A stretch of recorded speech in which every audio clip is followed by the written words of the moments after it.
Right, everybody, it's Q&A time. Since I've been publishing the videos, I've had lots of people asking some really great questions and some really odd ones. So I thought, I've got them here. I thought I would run you through some of them because you might be curious too. You maybe just not even thought to ask. So, question 1. How often do you change your stoma bag? So if you remember when I showed you the tour, I have drainable ones and closed ones. At the moment, I'm still using the drainable ones. So what I tend to do, my routine is, I will wake up in the morning, I will take the stoma bag off completely, give it a little clean, make sure everything's all good and clean and tidy, and then I'll have a shower. When I get out the shower, I'll put a fresh stoma bag on, and that will usually last me all day and through the night, and I just drain it as and when I need to, either with, you know what, the stools or fart, basically, because the air doesn't go anywhere unless I release it. So yeah, that's the first question. So I tend to change it once a day, unless maybe something's not quite right. I'll maybe need to change it again at some point during the day or in the night time. Question 2, can I go in the bath or go swimming? Yes, if I go in the bath, I prefer to wear a stoma bag. I haven't been swimming because we're in lockdown, so all the pools and stuff are shut. And it's too bloody cold to be going outside and swimming in the ocean. Well, it is for me anyway. Seemingly, male and females, it depends how confident you are. You can wander around with your stoma bag on uncovered if you want, or you can get some special swimwear which extends above your bikini line. So I haven't quite decided what I want to do yet.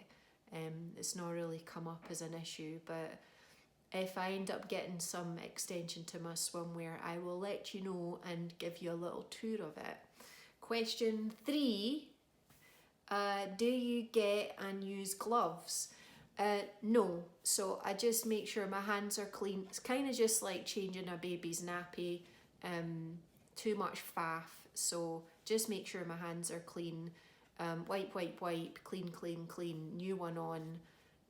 All the dirty stuff goes in a disposable bag and it gets chucked in the bin, and that's it, finished, and I don't need to deal with it again for a while. So no faffing with gloves, at just bare hands, like changing a baby's nappy. Question 4, what happens if anything to my bum hole now? So my sister jokingly said I must have the cleanest bumhole in Scotland. Can't believe I'm saying this on camera. So believe it or not, I do still need to go to the toilet. Yes, my plumbing is redirected, but every human being that has normal plumbing, your anus and rectum produces a lubricant and like a mucus which helps basically lubricate your anal passage so stools can pass through and out without pain, and that still regulates and works for me. So usually maybe once or twice a week I tend to feel the urge to need to go to the toilet for a number 2, but rather than stools coming out, it's just some of what's been produced. It's just a little bit of liquid that comes out. So there you go. Bet you didn't know that about your bum hole. Next question. It's not really a question, it's more a comment that somebody made that I felt like it would be helpful just to pass some comment on. So I was meeting one of the girls from my old team in SSE earlier this week, and for a walk outside, and I asked if they wanted to see it, so they were like, yeah, so I pulled my top up. Thankfully it was a fresh bag and it hadn't done any business. So they could see my stoma very clearly, and they made a comment that it's really, really red and pink. And that's what your large intestine looks like. It's very, very rich in blood vessels. It's got a really good network of blood that's flowing through it to help with digestion, removing nutrients from your large intestine and waste products. And because there's so much blood flowing through it, it's very red. It also doesn't have any nerve endings, so if somebody was to come along and I had my stoma out and my eyes shut and they started touching it, I wouldn't be able to feel it.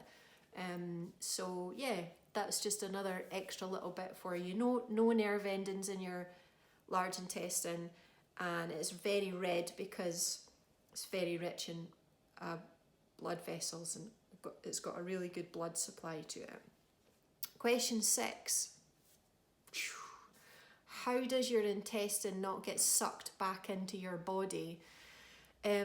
So when they put the stoma in, they stitch your intestine to your, basically to your skin on the outside and a little bit internally.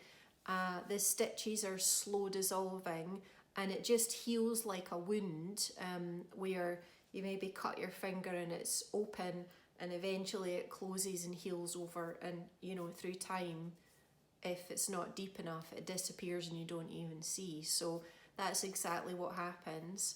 As soon as it starts to heal, it heals all around the stitches start to dissolve, and then it heals across them too, and then it's stuck in place, and it's just nature's basically done its course, and it's permanently in place now, thankfully. So yeah, I was worried about that. I actually asked that myself of the stoma nurse after I got out of hospital and I'd had some time to think about what had actually happened. So that wasn't a question anybody else asked. That was one that I asked that I wanted to share with you.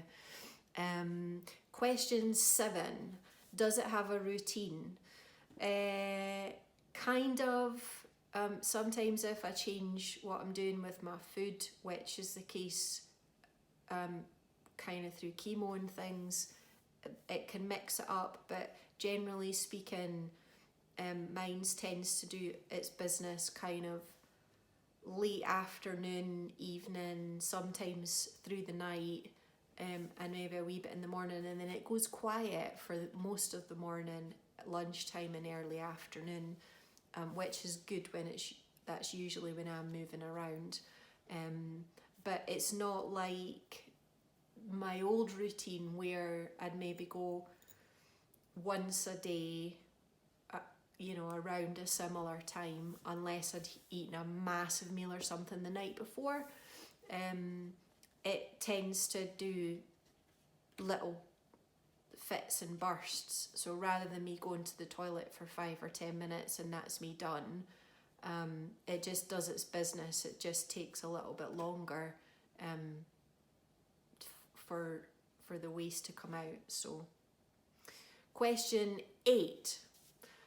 What does it feel like when it does its business? And the surgeon asked me this one, and I have racked my brains to try and think of a way to explain it that people would understand, and it's really, really difficult. But what I've tried, what it kind of feels like, the only way that I can describe it is, it's like a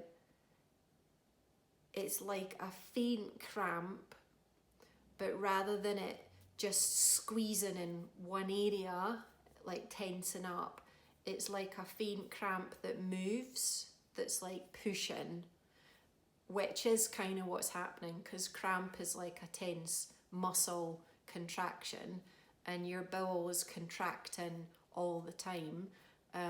It's just that it's contracting and pushing things out, or pushing things through. So it's kind of like a crampy feeling, but it's not sore. You're just aware that it's happening, whether it's stool or fart, I feel both. And usually I'll feel it before whatever it is going to come out actually comes out. So I get maybe a couple of seconds warning, which is quite helpful. I've never been able to apologise pre-fart. I'm not quite there yet, but yeah, that's kind of what it feels like. You maybe still don't get it, but that's as close as I'm going to get to explaining it to you. Question 9. How has work been? So I am working with OVO Energy at the moment, and they have been absolutely fantastic. No questions asked. My boss Nikki, hi Nikki, she's been absolutely brilliant. I couldn't have asked for somebody better to kind of look after me from a work perspective, and all my teammates.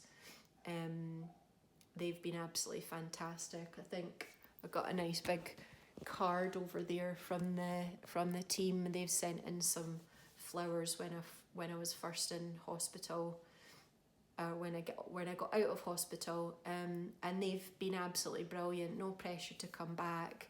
I just check in with Nikki and the team. They keep in touch with WhatsApp and send me some funny stuff just to keep me entertained and smiling. So yeah, they've been absolutely fantastic.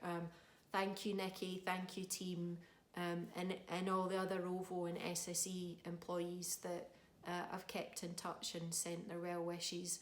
And OVO Energy as a company too. They've all been absolutely brilliant, and I'm looking forward to getting back and getting stuck into some of the challenges and metering when all this is over. So yeah, thank you, OVO. And then question 10, can you share some specific strategies for how you've recovered? Short answer is yes, I will.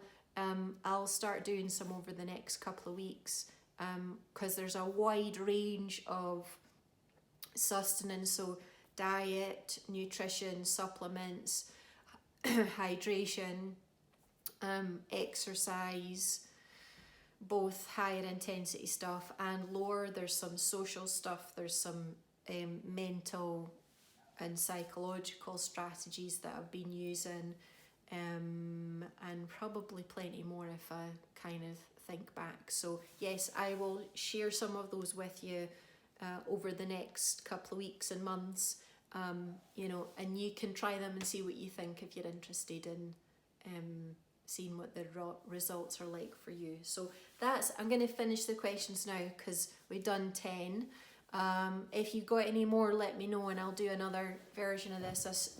I did have more than 10 today, but I didn't want to make the video too long. So if you got any more, let me know and I'll include them in the next video, and I'll see you